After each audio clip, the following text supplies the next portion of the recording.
Hi, I'm Anne. Welcome to or welcome back to my channel. Today I'm going to be wrapping up the books that I read in January of 2022. And then I will be talking about my TBR for February of 2022. The big change this month is that I started to go to the library. My goal for this year is that I'm not allowed to buy any new books until I've gotten my TBR down. Because of that, and because I still have this craving to buy new books, I've gone back to the library and I've been really enjoying it, but because of that, I get way too many books and then I read a lot of books. So I read a total of 18 books this month. Also, part of this video I filmed like a couple weeks ago because I had to return some of the books from the library, but I wanted to hold them up in physical form. So I'm going to be going back and forth through they're two different outfits and just going up. But I am going to follow the regular lowest rated to the highest rated.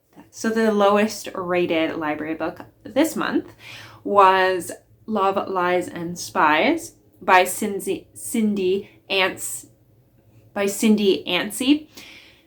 Where I got this book specifically because of the cover. Also, if you notice the hand is bandaged, just ignore it. I love the cover and I picked it up and it looked like a balance between Victorian romance and adventure and spies. And I was like, you know what, that sounds like a lot of fun. So I picked it up and I really struggled with this one. So basically, it follows Juliana, who all she wants is to write a ladybug book. She's obsessed with researching ladybugs. And then you have Spencer, and he is this guy who is working for the British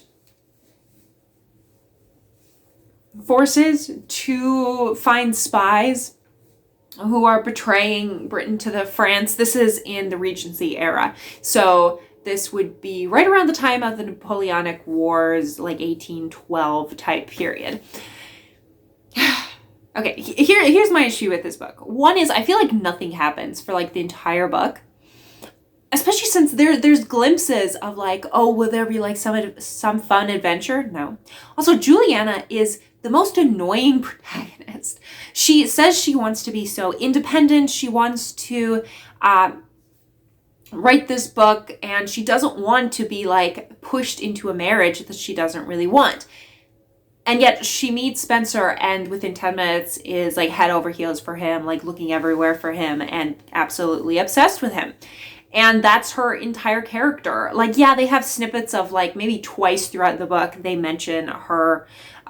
They have a plot point about her and her ladybug book. But besides that, this is just a girl falling in love with the guy. And Spencer wasn't a horrible character. He just felt too perfect. There wasn't much to his character. There wasn't much depth. So yeah, I gave this 1.75 stars. Wasn't a huge fan. All right, so for my book club this month, I read Something in the Water by Catherine Steadman. This one was interesting. It follows this young woman. She is making a documentary on these criminals that are going to be released into the world, and she interviews them to try to understand their perspective. One is a mobster. So there's that side of the story, but then there's the side where she and her fiance get married and they go to Bora Bora for their honeymoon, and while there they discover a plane with bodies in the water. There's something going on. Here's my problem with the book is it felt like two different stories. You have the story of Erin being a documentary filmmaker, and I really like that part. But then you had the side of the mystery in the water, something in the water, and no, that was just so silly and frustrated and stupid. I could not believe how stupid Mark and Erin were from the beginning of the book to the ending of the book. So I ended up only giving this 2 stars because, oh boy, they were idiots. But the whole documentary interviewing serial killers or murderers, I love that plot.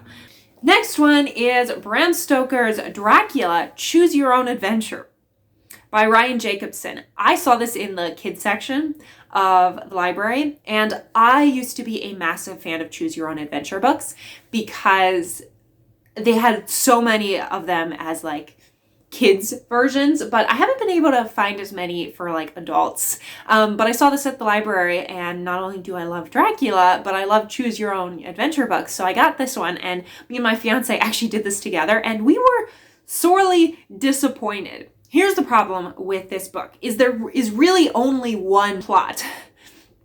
All the other endings are false, like where you get killed. So for example, you're riding up to Dracula's castle, and the carriage stops because they hear a howling of the woods, and the driver gets down, and your two choices are go into the woods or stay in the carriage. And if you go into the woods, you die. If you stay in the carriage, you survive.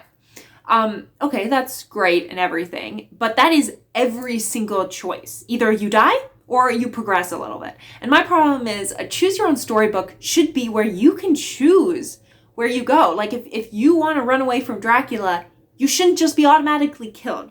There should be some plot, and like no choices made a difference except for maybe one. Like everyone else, it was very clear what the choice was. In fact, I started just guessing, oh, this will be the one ending that will get you killed. This will be the choice that gets you killed, and this will be the one that progresses the story. And I was like 90% right. So I was a little bit disappointed in this. There are some like cool descriptions, and it is a fun book, and it is a twist on the Dracula story. Next one is a book that I owned and I bought, which is The Paris Seamstress by Natasha Lester. But I ended up giving this 2.25 stars, which is lower than I thought I would, because in the beginning I was enjoying it. It tells two different stories. One is of this young woman who is a seamstress in Paris during right before the German occupation of Paris, and she ends up having to escape to America, and she becomes a seamstress and later a designer, and so we're following her life. But then we're also following her granddaughter's life in the present, and their two stories coincide. One, I did not care for the modern era at all. Like, you could have taken it entirely out, still had a couple plot twists in the end, and you wouldn't have missed anything. Like, you really wouldn't. It was so bad. It's called The Paris Seamstress, but about 90% of this book is not set in Paris. Even though it's on the cover, it is set in America, New York, mostly. And it just felt like disingenuous, because I'm like, I want to see Paris, like what it went through during World War II. And like, it starts off with Estella, who is the older generation, her having to leave her mother and her friends and family behind in Paris and go to this strange new world, New York City. And that was a really great start, and it sucked me into the story, but then it just didn't hold me for the rest of it. Next one is one that I was supposed to read this month, and that is The 6 Questions of Socrates by Christopher Phillips. Basically, Phillips is this guy who goes around and has created these Socrates cafes, and basically he tries to examine old philosophy but in a modern setting. So for example, the 6 questions, which are discussed in this book, are what is piety, what is good, what is virtue, what is justice, what is courage, what is moderation. And he goes to these groups that he meets, and these groups are all over the world. He's in Mexico, he goes to Seoul, Korea, he goes to several places in the US, varying places, different types of group, different religions, and he asks them these questions. And then they discuss like what it means to, have moderation, what it means to be good, what is virtue. And so I was really intrigued by the premise, and I really love the idea of saying like Socrates is a timeless philosopher. You can still apply his ideals of philosophy to the modern world. So I enjoyed the book. However, it is very vague in a sense, because it's just, in certain ways, Phillips is very relativistic. Like, there is no right or wrong answer, which in a sense I agree with, but in a sense I disagree with. However, in certain things, he has very clear opinions. So it seems like he's trying to be objective, but in certain opinions, he clearly isn't objective. And I kind of wanted the book to take one stance. Like, if you want to be entirely like, every belief is relative, that's fine to do. And if you want to say, no, I have these firm beliefs, and like, I am biased, that's fine to do too, but you can't try to play both sides. And saying that, it was really interesting, and I loved like exploring the different ideas of very different people, of different backgrounds and religions and ethnicities. I really enjoyed that aspect of it, but I don't see myself ever like picking it up again. Next one is The Humbug Murders by L.J. Oliver. I had to pick this up from the library because it is a murder mystery that features Ebenezer Scrooge. Yes, from The Christmas Carol by Charles Dickens. So I picked this up because I was like, that is a fascinating premise. It starts off with Ebenezer Scrooge. He is a young man. It's right after Belle left him, if you're familiar with the plot of The Christmas Carol. And Fezziwig's ghost walks into his shop and is like, I've just been murdered. Solve my murder. And in the meantime, there's this random girl that walks into his office and is like, I want you to hire me. And so Ebenezer just hired this new girl. But then also Fezziwig was murdered, absolutely horrible. And so they have to solve the case. And I enjoyed the mystery. I gave it 3 stars. I loved the opening. It absolutely captured me in. But I got really frustrated with the background characters. I also felt as if the main female lead, the secretary that Ebenezer hires, Adelaide, she felt a little too modern. I never felt like she was part of her era. Like, I didn't love it as much as The Christmas Carol, but there were a lot of like little hints from other of Charles Dickens' books. Next one is The Invisible Life of Addie Larue by V.E. Schwab. I did a buddy read with Lady Jane Books for this book, and I ended up giving this 3.25 stars. I did enjoy it. The writing is just so flowery and beautiful, and I really enjoyed that aspect of the book. Basically, this story follows Addie Larue, who in the 18th century France was forced to be married to this one guy. And in order to stop herself from being married, she makes a deal with this dark spirit god. We never know exactly what he is, but he's a powerful being who can grant wishes. But the twist is that, yes, she lives forever and she doesn't have to marry this guy, but nobody remembers her, including her father. And in fact, every time somebody will be introduced to her and they leave a room, they come back and they won't know who she is. So as long as they're within her presence, they'll remember who she is. But as soon as they leave, they won't remember who she is. So the premise was great.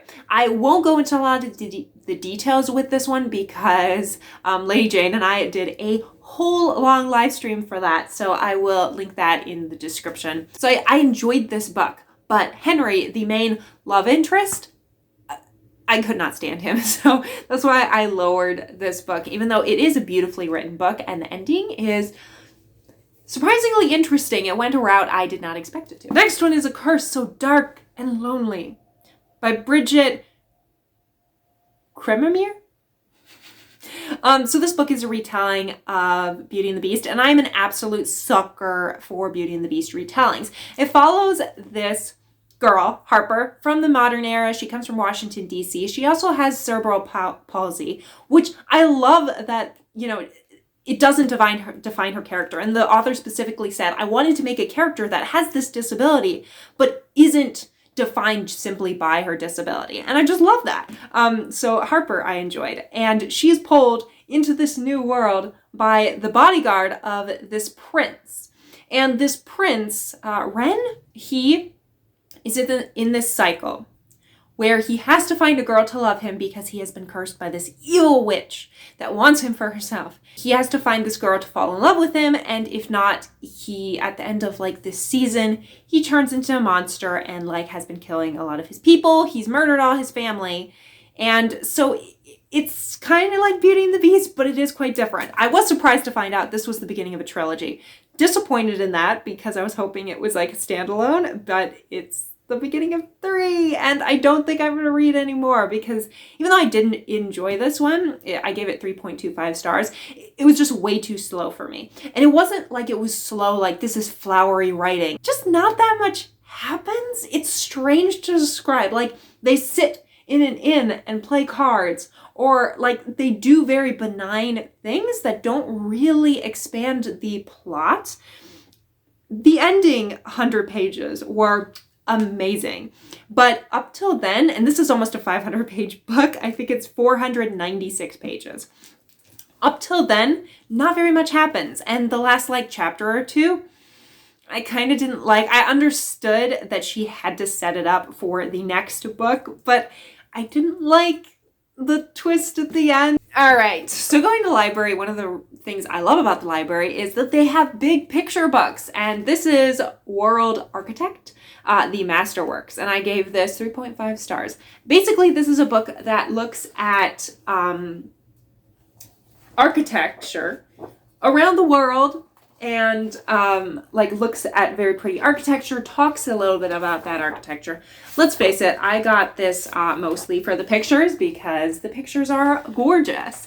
However, my one criticism I would give for this book is it does focus quite a bit on European architecture, and there's nothing wrong with that inherently, but besides, they had a couple in India, they had like one in China, they had a couple in Cambodia, I believe. But for the most part, all of these were European. And I would have liked some more analysis on maybe something from Africa. They didn't have anything from the South Americas. Next one is David Copperfield's The History of Magic. I did not know who this guy was before reading this book, but he is a magician who became very famous, I think in either the 80s or something, but he has his own museum that contains a lot of historical items from the history of magic. Magic not as in Harry Potter magic, magic as in like card tricks and things like that, and like illusions. So he goes from like the 1500s all the way to the modern age. Most of the magicians he talks about in this book are from the 19th and 20th centuries. I loved it because there are so many pretty pictures and interesting stuff to learn about. Mostly this focuses on both people as well as the illusions that they specifically created or that they became famous by. So I gave this book 3.5 stars. It was fun. The only thing I would say is that it doesn't get very detailed into any of the topics. I finally finished it. Aren't you proud of me? This book, when did I pull it out of my container of books? I pull out 2 of these to read every single month from books from my physical TBR. I pulled this out, 4 months ago at this point? And I finally read it. Basically, it's a collection of essays about sources of Chinese tradition. So most of it focuses on different philosophies, different religions that developed in China. I really struggled with this book, and there's a reason it took me like 4 months to read, because I never felt really interested in how they wrote the history and the traditional sources. It was just very dry writing.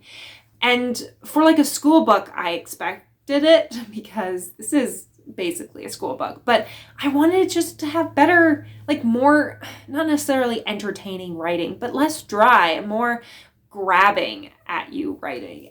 That doesn't make any sense, but you get what I mean. And I gave it 3.5 stars. I should mention that. Next one is Wychwood by George Mann. This is a murder mystery that has more of a mythical setting. So basically, this young woman, Elspeth, I'm pretty sure that's how you pronounce her name, but it is very weirdly spelled. Elspeth is, I'll just call her Els.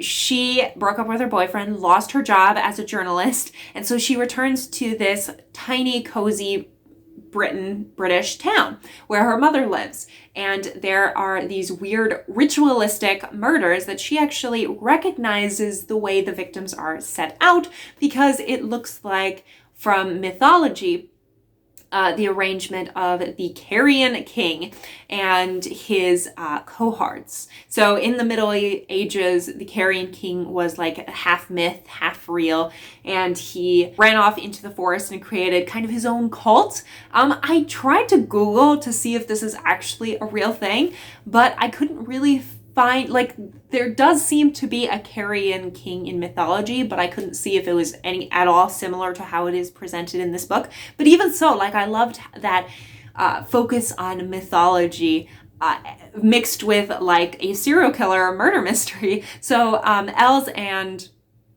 her old friend Peter, who is now a police detective, they set out to solving the murder together. I really loved the myth basis. It was really interesting because it definitely reads like a Criminal Minds episode, and I've enjoyed Criminal Minds in the past. So I enjoyed that aspect. When it came to the characters, I won't say they were extraordinary. They were kind of average for a murder mystery. I did give this 4 stars, so I really liked the mystery. It was fascinating, and I enjoyed all the characters. The next one I got is something just for me, and I'll probably never use it.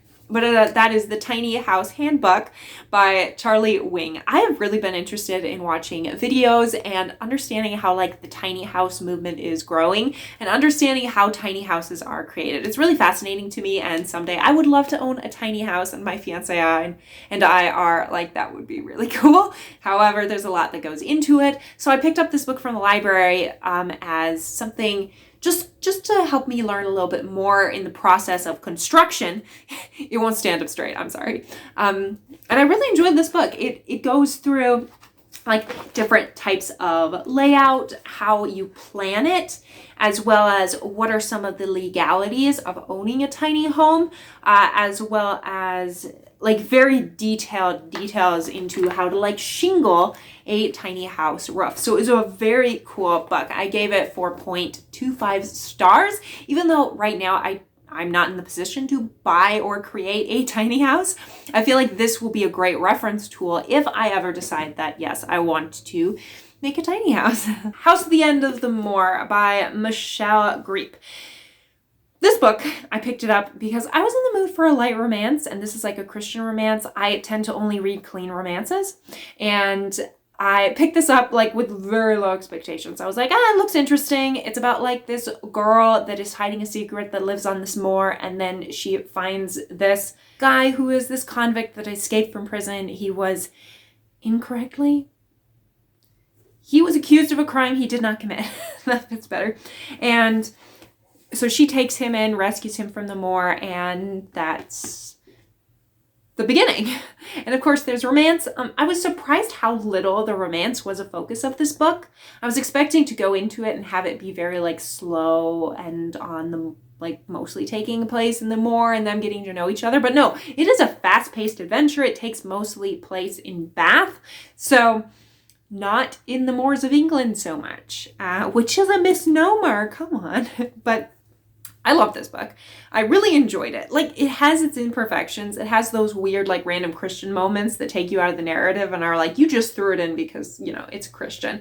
Not because it actually makes sense to the plot. And there were also some, like, things that were wrapped up at the end where I was like, this is a bit over the top. But I really enjoyed this book. Next one is Dorothy L. Sayers, Careless, Rage for Life.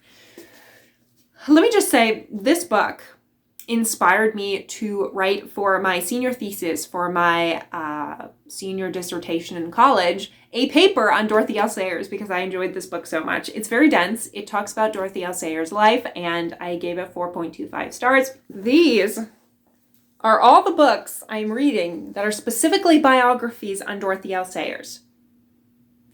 And that's not even taking into account all the primary sources I'm reading for her, because there are quite a lot online that I'm reading for her. So yeah, I'm reading quite a lot about Dorothy L. Sayers, but I don't know, this great book was good. I'm obviously using it for references for my paper because it quotes quite a few primary sources. So yeah, the only thing I didn't like about it and why I didn't give it 5 stars, I gave it 4.25 stars, is simply because it does use very long quotes sometimes, and honestly, I feel like you don't need those longer quotes. Just personally me. Next two are ones that I got from the library. I got the second book of These Violent Delights by Chloe Gong, and that is Our Violent Ends. So this is a Romeo and Juliet retelling that's set in 1920s Shanghai, and it has to deal with 2 mobster families that one is Roma Montakov, and he is like from a Russian family, and one is Juliet Tsai, and she is from a Chinese mobster family. So they are 2 families that are fighting, and of course they fell in love, and then they argued, and there was this like monster in the first book that was attacking Shanghai. And so this book picks up where the last one left it. I've been waiting for this book to come out, and I ordered it from the library, and it finally came in. What has it been? It came out a couple months ago. I don't know. I don't remember exactly when it came out, but I finally got to reading it, and boy, was it great. I gave it 4.5 stars. This one does begin very similar to the previous one, and I felt like it was an old repeat, and I didn't really like it as much in the beginning for the first like 50 to 100 pages, but once the story actually got going and there were some great new twists, I started to like it a lot more. But this is a really great series, and it does have a bittersweet ending. You know, some things you expect because it is a retelling of Romeo and Juliet, but some twists I was definitely not expecting. But it's just such a beautiful, flowery written book. It just has the most beautiful flowery writing. All right, last one. The only 5-star I gave this month. Jeez, I'm brutal with my 5-star reviews. I never give them. And that is The Silent Parade, which is book 9, I think, of the Detective Galileo series by Keigo Higashino. This author, I have just been obsessed with his writing. I discovered him, I think, about 2 years ago, and at the time I binge read every single of his books that have been translated into English. However, he only has maybe like 5 or 6 that are translated into English. Galileo is this physics professor. Yukawa is his actual name, but everyone just calls him Galileo. He's called in to solve this impossible murder where this girl vanished a few years ago, and they finally caught who they believed was the killer, but because he wouldn't confess, they didn't have enough to tie him to the crime, so he got away, and that supposed murderer turns up dead. And so now everyone's like, well, how do they kill him? This is a deeply psychological book. Usually you know who the murderer is very early on in Higashino's books, but it's the twists and the tiny of how they did it and why they did it and things like that that has these brilliant twists. I love his books so much, and I cannot get enough of his books. Now we get a 5-star review. And that is, I'm pretty sure Shelley Swearingen has raved about this book enough on her channel that when I saw it at the library, I was like, yes, I have to get this. And that is The Boy, the Mole, the Fox, and the Horse by Charlie Mackesy? The plot follows this boy who wants to get home, and he runs into 3 animals, the mole, the fox, and the horse, and they become friends and travel together. That's the basics of the plot, and it is entirely written in cursive. So yes, you have to read all that cursive. The art is very simplistic, but it is almost a book filled with meaningful quotes. And a lot of people may find criticism in that because none of these quotes are really new ideas that this book examines, and it doesn't examine things to any deep, but I also feel like it's important to remind ourselves about some of these important concepts. In the foreword that Charlie writes, he specifically says, this book can be read by an 8-year-old and by an 80-year-old. And it's just so beautiful and simplistic because I feel like, yes, maybe we've heard these quotes, but have we actually implemented them into our lives? Probably not. So I love this book and I gave it 5 stars. The only criticism I have, which I understand is just more me, is the cursive is hard to read at points, and I found myself struggling to decipher it. But in the end, I was actually grateful for the cursive because it forced me to slow down and not just skim by all these quotes and dismiss them. It forced me to slow down and say, well, what exactly is this saying? I kind of had to figure it out. Those are all the books, all the 18 books that I read in January. Whoa, I got carried away. So now let's talk about the books that I plan to read in February. I've already started one book, so I'll talk about that because I will be finishing it soon, and I'm already almost halfway done, and that is Mrs. Frisby, and The Rats of Nim by Robert C. O'Brien. This was made into a movie in the 90s or 80s that I absolutely loved. It tells of this mouse who needs help to move her house off a field because it's almost plowing season and the farmer's going to destroy her house, but her son is sick, so she can't go on moving day, so she goes to ask these mysterious rats for help, and then there's plots. And it's such a good book. So far, it is really close to following the book, but I need to finish that this month. And then I have Well, technically, even though I have 2 books to read for my book club this month, I've already read one because the first one is A Beast and Beauty by Shonda Hahn. And that one I already read. In fact, I did a review on this channel where I did like 5 Beauty and the Beast retellings. I told you, I love Beauty and the Beast. So the other one is Ida B. the Queen by Michelle Duster, which I assume is about Ida B. I don't know much about her life, to be honest. I haven't read much about her. So I guess I have only one from my book club to read.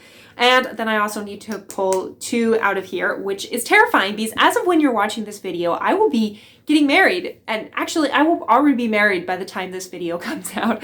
So let's see what books. I'm hoping because I will be moving into a new apartment with my new husband and we'll be very busy. I want some light things to read. All right. Ooh.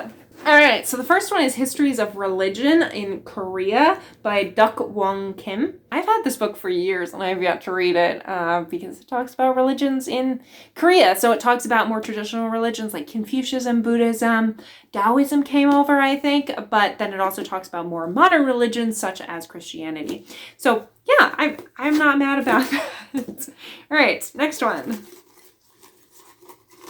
I want to get one at like near the bottom. See. All right. Oh, the other one is Jingo by Terry Pratchett. This is the only book I bought by Terry Pratchett because I've always borrowed them from the library. And I love Terry Pratchett, but I didn't own any of his books. And I saw this at the $1 book swap and I was thrilled to find it. So these are usually pretty light, just fun reads. So I look forward to it. Pretty small TBR for February, which I'm glad because I'm going to be so busy with writing my working on school and being married and possibly getting a part-time job and so many things. I will be overwhelmed in February. So yay. All right. Well, I will see you all next week in the next video. I hope you all have a great week. If you like this video, like, subscribe. I post every Saturday and Wednesday at 6 p.m. Eastern time and I will see you all in the next video. Have a great week. Bye.